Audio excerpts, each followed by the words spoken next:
Alors, je commence donc par remercier avant tout les organisateurs de ce colloque d'avoir accepté ma proposition et de m'avoir permis de cette façon de présenter dans ces cadres une partie de mes recherches, mais aussi de ma pratique sur le terrain.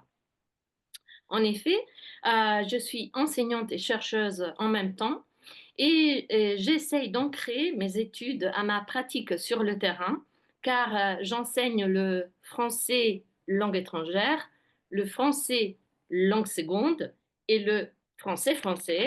Je reviendrai tout de suite sur les définitions depuis 2002 et ce dans trois pays différents, l'Italie, la France et la Belgique. Pour parler de mes expériences d'enseignement, j'ai à bon escient évité d'utiliser les acronymes. J'ai utilisé plutôt des périphrases parce que tout enseignant de langue française se retrouve face à des sigles. Attendez, voilà. Face à des sigles que vous voyez ici. Ici, vous avez la liste non exhaustive d'acronymes par lesquels on dénomme la langue française dans le contexte d'enseignement à un public étranger et aussi en partie dans les circulaires ministérielles des ministères de l'Éducation français et belge. Or, dans la riche histoire de la didactique du français langue étrangère, dont l'Alexis a été créée, petite note historique par André Réboulet en 1957, il y a eu un moment où l'on a ressenti le besoin, l'histoire est déjà connue, d'introduire la dénomination français langue seconde, un concept ressortissant au concept de langue et des français, comme Kuck le souligne. Cette notion, issue des circonstances historiques précises, l'indépendance des colonies francophones, a depuis lors été utilisée pour désigner une multitude d'autres situations qui n'ont qu'un point en commun, comme le souligne Jean-Marc Defailly, le fait que le français ne peut y être qualifié ni de langue maternelle ni de langue étrangère. La diversification des conditions la diversification des conditions d'utilisation et d'enseignement-apprentissage du français a fait du FLS, souvent évoqué ensemble à FLE, dans l'acronyme FLES, un concept qui brouille les critères au lieu de les clarifier. De ce fait, quand on se retrouve face à un tel éventail de sigles et qu'on est enseignant de français, force est de s'interroger quel français dois-je enseigner et quel français doivent-ils apprendre mes étudiants? Ou encore, est-ce que j'ai la bonne formation pour enseigner tout ça? Et enfin, combien de français peut-on parler? Ce qui peut être utile alors pour distinguer entre FLE et FLS, c'est justement la notion de contexte où les apprenants se trouvent à apprendre le français. Et lorsque je parle de contexte ici, j'entends ce que Anxio identifie comme contexte externe ou périphérique, les relatifs aux aspects sociologiques, écologiques et culturels de l'environnement. En effet, les apprenants concernés par le français langue seconde, dans le sens attribué à FLS aujourd'hui, sont exposés de manière significative à la langue avant ou pendant leur apprentissage, ce dont l'enseignant doit tenir compte en profitant de l'immersion, c'est-à-dire du contexte qui les entoure et qui les amène à un apprentissage aussi informel. Puisque la distinction entre FLE et FLS a été établie et que d'autres acronymes ont été inventés au fil des années, FLI, FOS, FOU, pour n'en citer que quelques-uns, on s'attendrait à retrouver aussi la même différenciation dans les guides et manuels d'enseignement. D'autant plus que, comme le remarque Jean-Pierre Cuc, le FLS est un concept qui prend sa valeur dans un environnement conceptuel didactique et non pas linguistique. Cependant, souligne encore une fois Cuc dans le dictionnaire de didactique du français langue étrangère et seconde, il n'existe pas dans le domaine du FLS de choix méthodologiques aussi nettement tranchés qu'en FLE. L'enseignant se trouve alors à enseigner dans un contexte qui se trouve alors à enseigner dans un contexte de FLS, dans mon cas particulier en Belgique, dispose généralement de supports conçus pour enseigner FLE. En effet, à quelques exceptions près, comme la méthode Cargo ou la méthode Entrée en matière de Fatima Davin, conçue essentiellement pour un public de jeunes adolescents et visant plutôt le français langue de scolarisation, FLSCO, encore un acronyme. À notre connaissance, il n'y a pas de manuel qui puisse se définir spécifique en FLS. Or, la plupart des manuels actuellement disponibles sur le marché éditorial sont des manuels de FLE, conçus donc pour des étrangers qui entrent dans l'apprentissage du français généralement hors contact et hors contexte, comme les sigles FLE le feraient penser.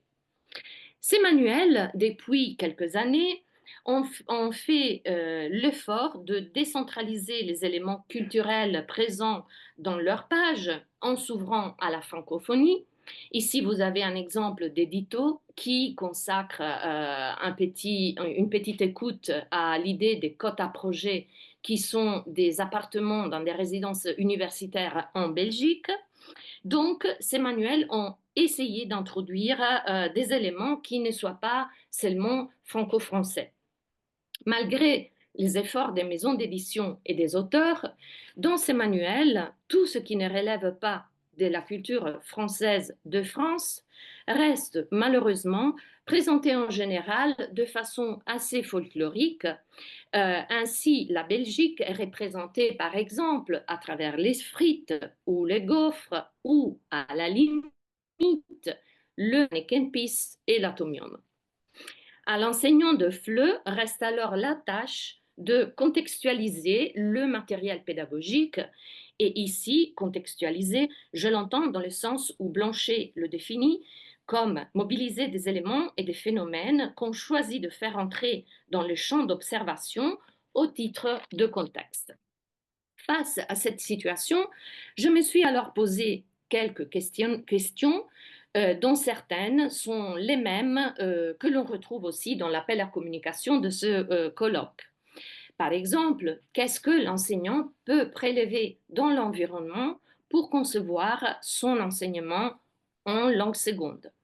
Peut-on exploiter le contexte dans le sens d'environnement externe à la classe, celui où les apprenants sont immergés quotidiennement pour ancrer, encourager et motiver l'apprentissage de la langue seconde? Et encore, peut-on prendre appui sur le contexte externe qui entoure l'apprenant pour favoriser le décryptage de certains aspects culturels et en intégrant les spécificités linguistiques locales? Dans ma deuxième partie de cette communication, je vais vous présenter un exemple d'activité conçue justement dans le but de rendre les apprenants actifs et réceptifs au contexte linguistique où ils se trouvent immergés en situation d'apprentissage FLS. Les apprenants, dans mon cas, étaient des grands adolescents et adultes qui avaient pour tâche de prendre des photos d'images, affiches, publicités, slogans qui les interpellaient dans leur quotidien. Ce type d'activité est censé aussi encourager une réflexion linguistique dans le contexte informel où ils se retrouvent à apprendre la langue cible. Ils m'ont remis donc quelques photos que vous voyez s'afficher ici, parmi lesquelles celle que vous voyez, où vous constaterez immédiatement sa belgitude.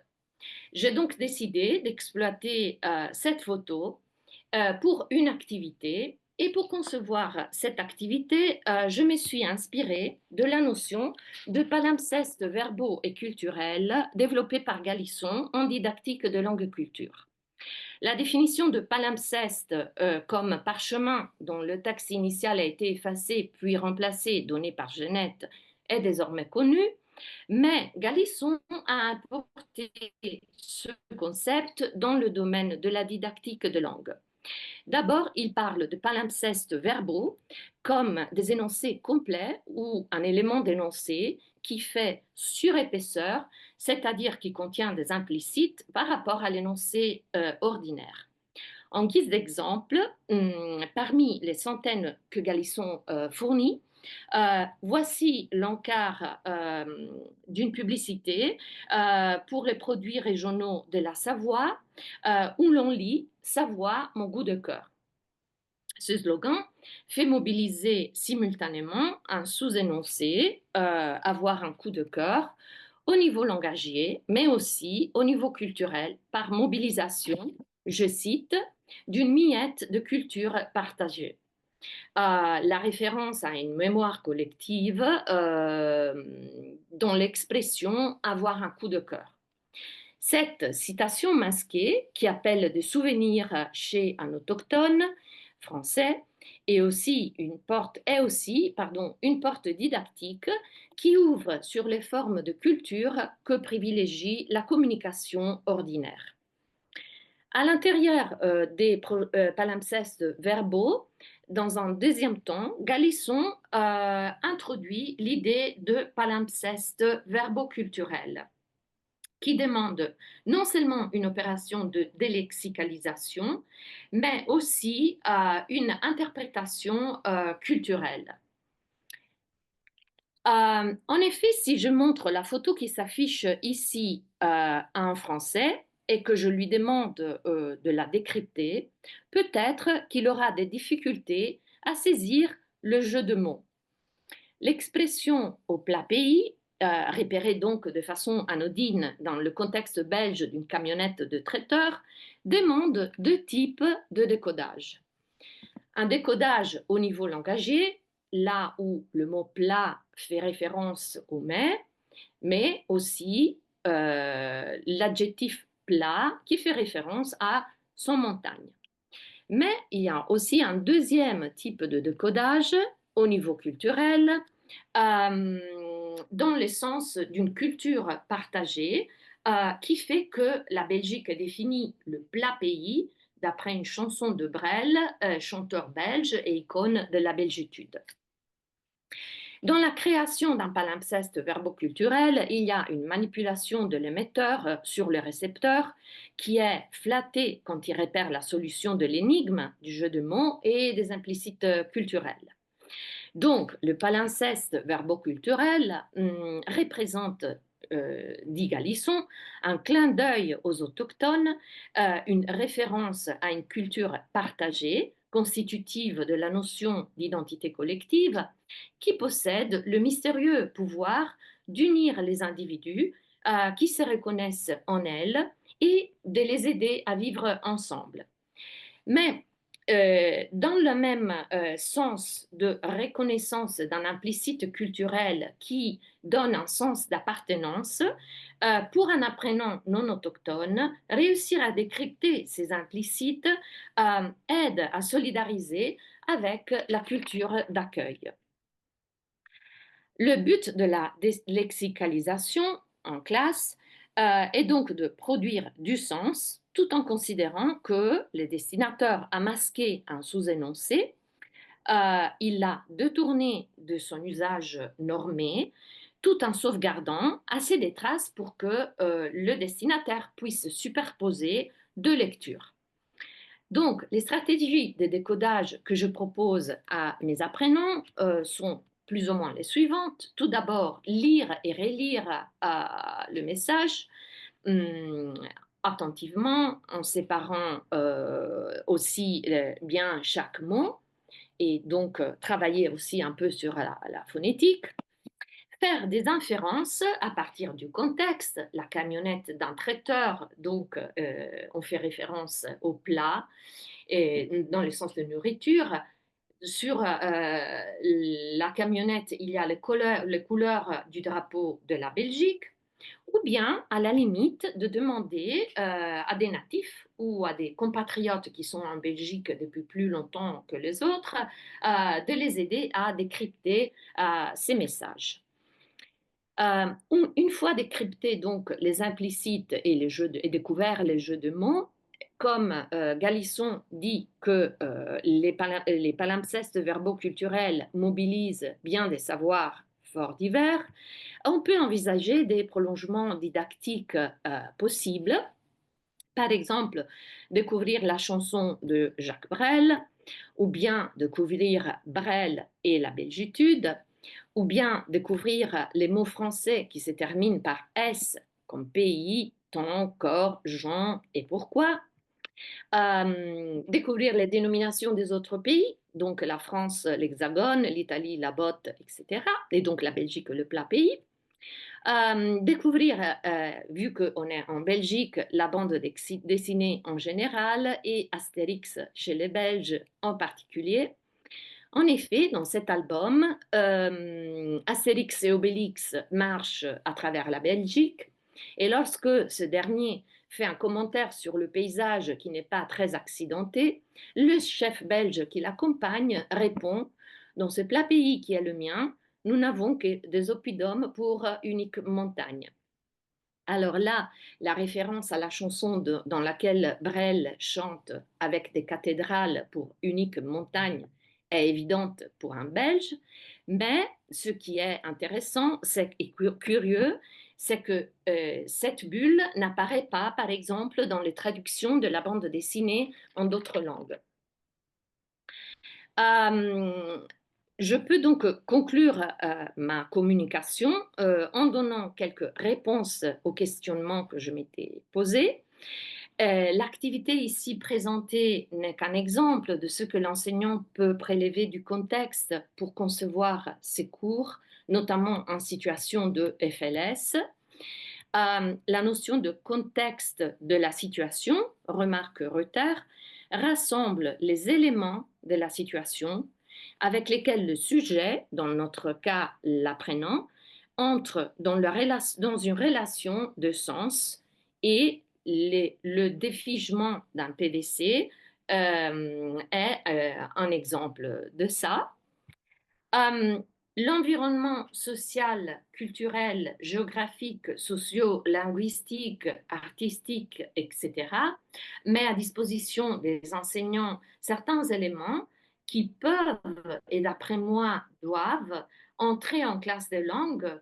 Euh, je cite cette phrase de Arnold qui, pour moi, est intéressante.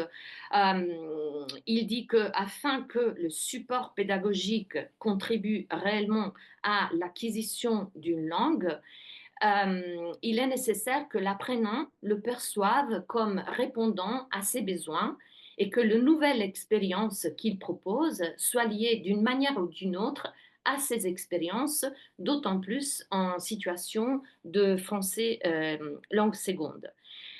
Voilà un des sens que l'on peut donner à l'action de contextualiser qui est au centre de ce colloque.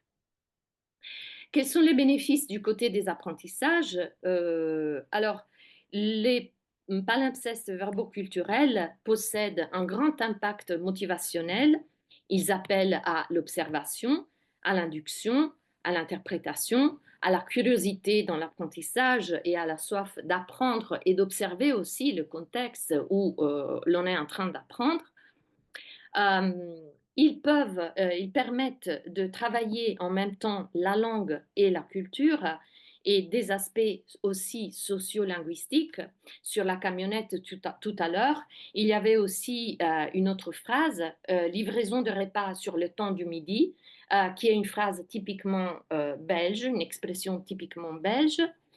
Et encore, ce travail sur la lexiculture, comme l'appelle Galisson, permet de révisiter une fois de plus les clichés culturels, voire les stéréotypes, en développant ainsi la compétence interculturelle et en sensibilisant au relativisme culturel.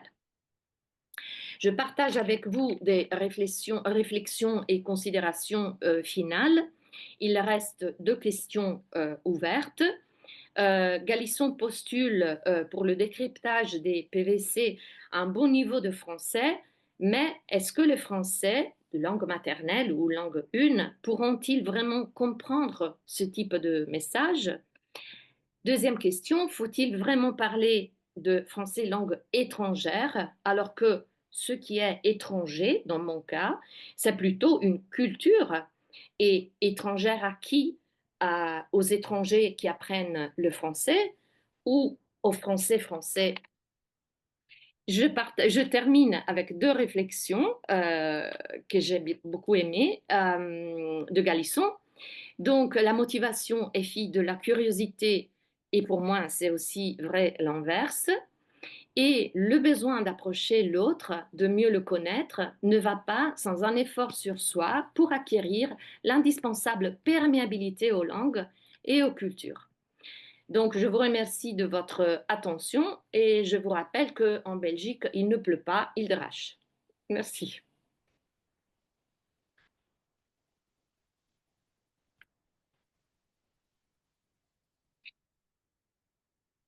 Merci beaucoup, Claudia, pour votre présentation. Alors, je vais supprimer les mains pour voir s'il y a des gens qui souhaitent poser des questions à distance. Non, et ici, est-ce que vous avez des questions? Roberto, et il y a une question à distance. Alors, à distance, c'est quoi? C'est sur le chat? Dis-moi. Marie-Lou Bouvet et Elodie Magnan. Elles ont levé la Alors, main. Marie-Lou? Oui, bonjour, vous m'entendez? Oui, très bien. Oui, merci pour votre présentation. En vous écoutant, ça m'a fait penser à une réflexion que moi-même je m'étais fait en enseignant. C'est cette idée que comment rendre la culture intéressante du point de vue des apprenants, surtout quand on est dans des contextes de besoin de certification, etc., et où pour eux la culture est plus que secondaire, voire à leurs yeux inutile.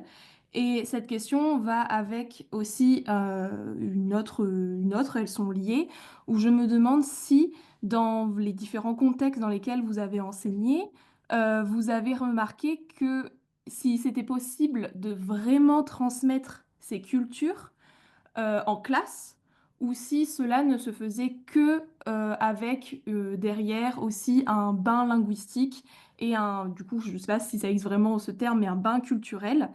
Parce que voilà, moi je n'ai pas d'exemple d'un apprentissage culturel qui ne s'arrête pas à quelques expressions et quelques compréhensions d'images ou de plats ou voilà de choses arrêtées, mais qui soit une vraie compréhension de la culture et qui du coup ce soit cumulative pour rejoindre la question que vous aviez posée au tout début, qui est de savoir est-ce qu'on peut maîtriser plusieurs français en prenant en compte l'aspect culturel. Voilà. Merci pour la question.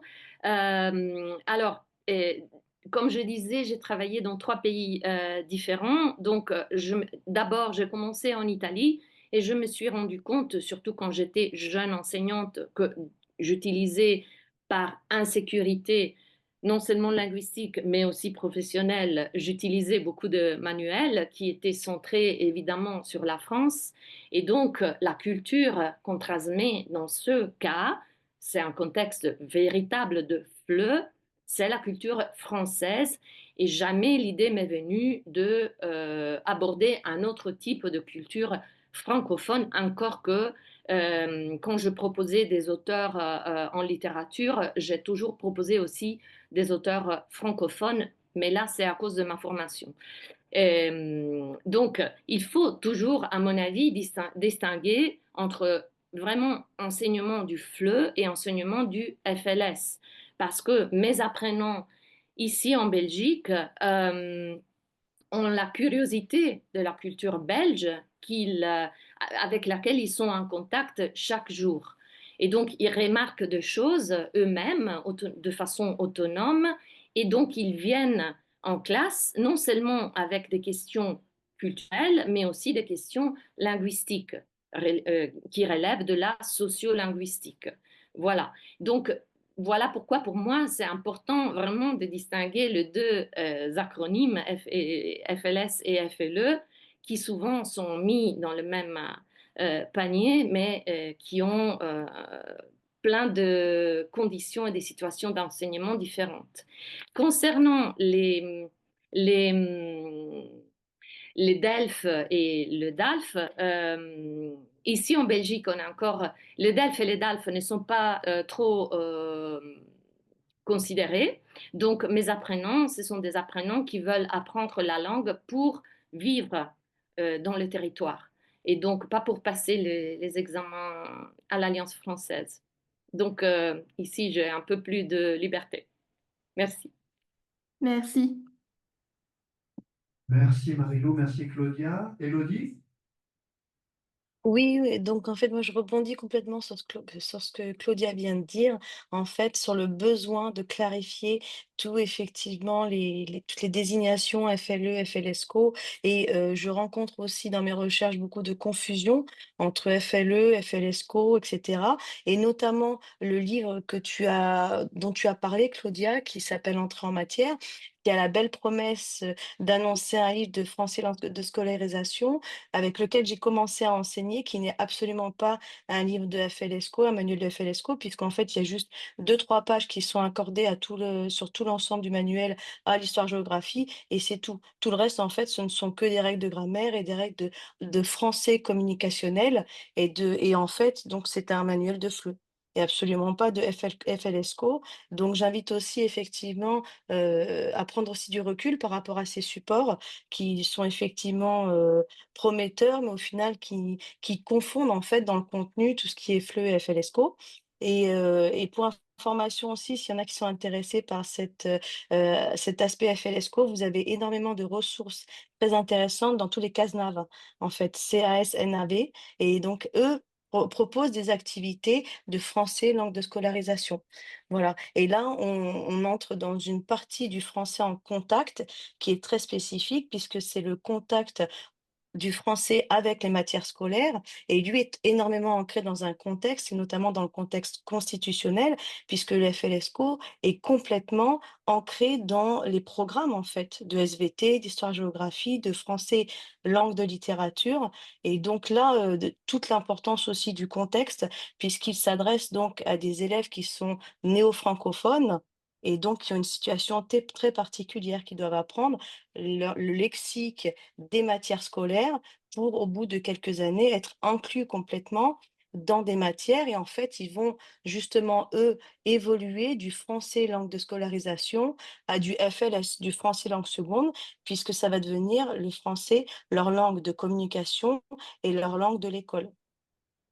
Voilà, donc je pense que c'est effectivement très important puisqu'on parle aussi aujourd'hui du français en contact, voilà, je crois que c'est aussi intéressant de voir aussi les différentes, catégories de français qu'on peut avoir et comment on arrive à les articuler aussi parce qu'effectivement elles sont complémentaires, mais ce sont des langues françaises absolument différentes.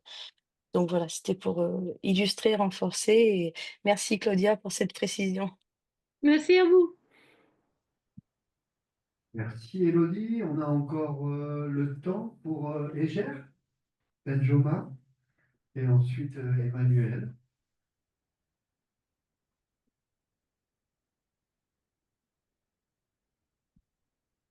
Merci.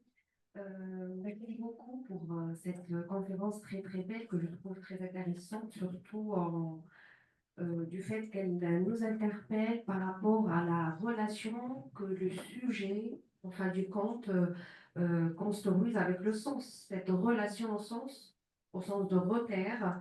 Et par rapport à ça, ma question c'est comment prendre en compte le sujet dans cette relation au sens, notamment en rapport avec sont déjà la linguistique, sont déjà la culturelle, c'est-à-dire le rapport que le sujet a toujours entretenu avec la langue, quoi. Puisque il s'agit quelque part d'approcher aussi cette question donc de contextualisation à travers le filtre du sujet, du contexte. Sinon, je vous remercie, Claudia, c'était très, très intéressant. Euh, Merci pour la question. Euh, Très récemment, toujours en travaillant en Belgique, mais avec des francophones qui étaient censés être francophones natifs, ou au moins, donc j'enseignais le français-français, ou français-belge, comme vous voulez. C'était en tout cas dans le contexte de l'école, d'un collège.